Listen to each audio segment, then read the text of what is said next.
Salut à toi, j'espère que tu te portes très bien par la grâce de Jésus-Christ. Aujourd'hui, j'aimerais parler à toutes ces personnes qui se retrouvent toujours bloquées parce qu'ils vont dire mon pasteur, mon prêtre, le prêtre ou bien le dirigeant de notre communauté a fait quelque chose qui ne lui plaisait pas et ensuite il se retrouve en train de laisser la foi chrétienne et fuit le nom de Jésus-Christ. Il ne parle plus à l'église, il ne parle plus de Jésus-Christ à quelqu'un, il ne fait plus rien qui concerne la volonté de Dieu et il se dit juste que simplement parce que le prédicateur a fait quelque chose, alors il a décidé de ne même plus faire la volonté de Dieu. Il y en a beaucoup de personnes, je me rappelle plusieurs fois déjà, j'ai déjà eu à parler avec beaucoup d'amis qui se retrouvent en train d'être dans les difficultés, qui se retrouvent en train d'avoir les difficultés et à cause de ces difficultés-là, ils se disent parce que mon prédicateur fait comme ça, parce que mon prédicateur dit ceci et il n'applique pas ce qu'il a dit, je vais me retrouver en train de ne plus faire je ne fais même plus la volonté de Dieu alors que c'est censé être lui qui est censé être notre leader, c'est lui qui est censé être le tête à la tête de notre communauté, c'est lui qui est censé être là pour nous diriger. La parole de Dieu nous fait comprendre que quand quelqu'un est en Christ, il est une nouvelle créature et que le diable ne le laisse pas tranquille. Le diable ne laisse personne tranquille sur cette terre-ci. Il y a tout le monde. La Bible dit dans Ésaïe et même dans Apocalypse que depuis que le diable est descendu, il a été précipité du paradis, il a été précipité du paradis pour descendre sur la terre, pour venir faire tout son maximum pour envoyer tout le monde en enfer avec lui, sachant qu'il a très peu de temps. Et à cause de cela, il va s'arranger à ce que pour détruire toute une communauté, il faut qu'il s'attaque à des vraies personnes. Avant de s'attaquer, il va s'attaquer forcément à tout le monde. Mais pour facilement s'attaquer à tout le monde, il faut qu'il récupère la tête. J'aimerais prendre un verset dans Jean chapitre 4, Jean chapitre 4, verset 42 qui dit que, Jean chapitre 4, avant de prendre le verset Jean chapitre 4, j'aimerais lire celui de Marc chapitre 3, verset 27 qui dit que personne ne peut entrer dans la maison d'un homme fort et piller ses biens sans avoir auparavant lié cet homme fort. Et alors il pillera ses biens. Personne ne peut entrer dans la maison d'un homme fort pour piller ses biens sans avoir auparavant lié cet homme. Je vais traduire ça, je vais parler de ça de cette façon-ci. Il y en a beaucoup de places qu'on va se retrouver en train d'avoir des difficultés. Je prends un simple exemple pour décrire l'exemple parfait, pour faire un exemple parfait. Imaginons on retrouve le pape. Je ne suis pas catholique, je ne suis pas protestant, je ne suis pas baptiste, je ne suis pas témoin Jéhovah, je ne suis pas mormon, je ne suis pas... Mais je crois en Jésus-Christ et j'applique ce qu'il a demandé d'appliquer. Je fais ce qu'il a demandé de faire. Je me force chaque jour, jour et nuit pour faire uniquement la volonté de Jésus-Christ. Et alors imaginons par exemple le pape dont il est suivi par 1,2 milliard de personnes et qu'on le retrouve par exemple en train de faire quelque chose qui n'est pas du tout propre. On le retrouve en train de boire les alcools, on le retrouve avec des prostituées, on le retrouve avec ces personnes-ci qui ne sont pas du tout dignes de la parole de Dieu ou bien qui sont en train de s'éloigner chaque jour de la parole de Dieu. À cause de cela, on va se retrouver en train de voir des communautés entières, des pays en entier qui vont régner juste le nom de Jésus-Christ. Et c'est 1,2 milliard de personnes qui suivent juste le pape, qui sont juste là, catholiques comme ça dans le monde, parce qu'il y a pratiquement 1,2 milliard de catholiques, 1 milliard de protestants.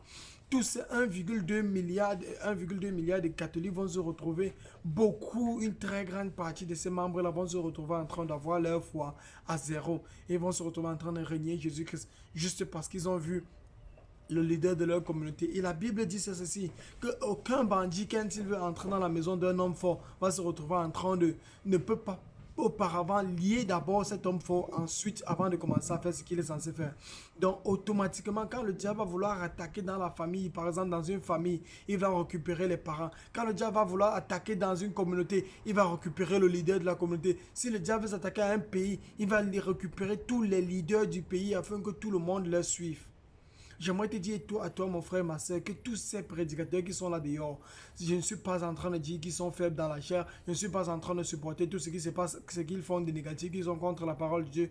C'est vrai, je suis contre cela, mais le point c'est ceci, nous sommes tous très faibles. Nous sommes faibles, mais par la grâce de Jésus-Christ. Avec le Saint-Esprit, nous avons l'opportunité, nous avons reçu la force de combattre tous ces tous ces désirs négatifs dans notre chair.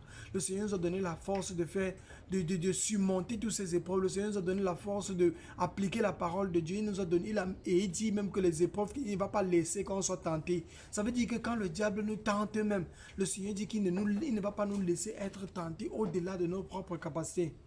Mais au même moment qu'on se retrouve en train d'être tenté par les choses qui sont très très faibles pour nous. Je me rappelle, il y a plein de fois, je commets souvent des péchés et je ne refuse pas. La parole de Dieu dit, si tu commets le péché, tu refuses de dire que tu commets des péchés, alors tu es un menteur et la vérité n'est pas en toi. J'ai déjà commis tellement de choses qui sont contre la volonté de Dieu. Chaque jour, je fais quelque chose qui est contre la volonté de Dieu. Mais le point, c'est ceci. Le point, c'est que, sachant que tu fais ces choses-là comme ça, tu as déjà reçu la force à l'intérieur de toi de surmonter ces épreuves. Mais il y en a tellement de personnes qui pensent que quand on est déjà prédicateur, ça veut dire qu'on est déjà l'idéal, la personne idéale, la personne dont le diable ne peut plus rien faire, la personne dont on ne reçoit plus des épreuves, on ne reçoit plus des persécutions, on ne peut plus, on est encouragé à 100%, on a de la force, on a de, je sais pas, une énergie, le Saint-Esprit vient en nous plus qu'en eux. Je sais pas, il y a tellement de personnes qui croient en ce genre de choses et ils pensent que une fois qu'on est déjà à ce titre-là, prédicateur pour l'idée le peuple, pour amener le peuple de Dieu à Jésus-Christ, uni à automatiquement, on ne peut plus rien faire de négatif. Non, ça, ce n'est pas vrai. La Bible nous dit que le diable est encore derrière les leaders, même plus que les autres personnes. Et le diable est en train de faire son maximum pour amener les gens en enfer. Pour amener les gens en enfer. Donc, mon frère, ma soeur, si aujourd'hui tu m'écoutes et aujourd'hui tu sais vraiment que tu es en train de vouloir suivre Jésus-Christ, ne fais pas comme ces autres personnes. C'est que je vais lire dans Jean chapitre 4. Je crois que Jean chapitre 4, verset 42 qui dit, c'était l'instant où Jésus a visité une femme, la femme samaritaine.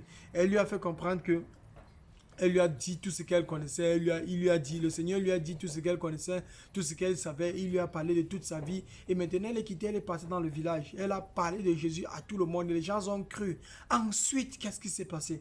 Ils sont revenus et ils disent à la femme, ce n'est plus à cause de toi. Le verset 42 dit, beaucoup de beaucoup de personnes ont cru en ce qu'elle avait dit quelque chose, en ce qu'elle avait dit parce qu'elle avait parlé des miracles que Jésus avait dit et avait décrit toute sa vie. Mais après, les mêmes personnes sont revenues et disent que ce n'est plus à cause de ce que tu nous as dit que nous croyons, car nous l'avons entendu nous-mêmes et nous savons qu'il est vraiment le sauveur du monde. Là, on parlait de Jésus-Christ. Ces mêmes personnes-là à qui la femme samaritaine était venue dire que j'ai vu un homme qui m'a raconté combien de maris j'avais. Il m'a raconté ce que j'avais fait avec toute ma vie. J'ai vu ceci, j'ai vu cela, tout ce que Jésus m'a dit. Et ils sont partis et ils ont cru à cause de ce qu'ils lui ont dit. Quand ils sont revenus vraiment vers Dieu, qu'est-ce qui s'est passé? La parole de Dieu dit que ce n'est plus à cause de ce que la femme là leur avait dit, mais c'est à cause du nom de Jésus-Christ, à cause de Jésus lui-même, de ce qu'eux-mêmes ils avaient entendu directement de lui qu'ils avaient fait. Mon frère, ma soeur, ne te laisse pas emporter par ce que tu vas écouter juste parce que les gens vont dire par derrière, mais écoute directement de la source. Et la source, c'est le Saint-Esprit qui va te parler chaque jour. Jésus-Christ va te dire ce que tu es censé faire chaque jour de ta vie. Ne te laisse pas emporter par le diable quand le diable est en train de vouloir faire tout son maximum juste pour que tu crois que c'est nous qui parlons de Jésus chaque jour, qui sont censés être au-dessus. La parole de Dieu nous dit que nous sommes tous égaux devant le Seigneur Jésus-Christ. Oui, il a donné certains pour diriger d'autres personnes, pour rappeler certaines choses à d'autres personnes. Mais il dit vraiment comme ça que l'un ne peut pas dire qu'il est plus que l'autre parce que lui, je ne peux pas dire que je suis plus grand que toi parce que je me retrouve en train de prêcher la parole et toi tu es en train d'écouter. Pas du tout. La parole de Dieu dit que ce n'est pas parce qu'un membre est plus faible, paraît plus faible, ça paraît plus faible même que l'autre, ça veut dire automatiquement qu'il est plus faible que l'autre. Non, alors que tout le monde est égaux devant Dieu. Donc prends courage aujourd'hui, suis Jésus-Christ uniquement et le Seigneur Jésus-Christ va te donner la force de le suivre. J'aimerais faire une petite prière avant qu'on termine aujourd'hui, avant qu'on termine ceci. Et j'aimerais que le Seigneur Jésus-Christ touche ton cœur, et touche le cœur de ta famille, touche le cœur des amis, et touche le cœur de tous les membres des amis pour lesquels tu as prié. Seigneur Jésus, toi qui as créé le ciel, la terre, je te rends grâce et je te dis merci pour tout ce que tu es en train de faire. Que ton nom soit béni, que ton nom soit sanctifié au siècle des siècles.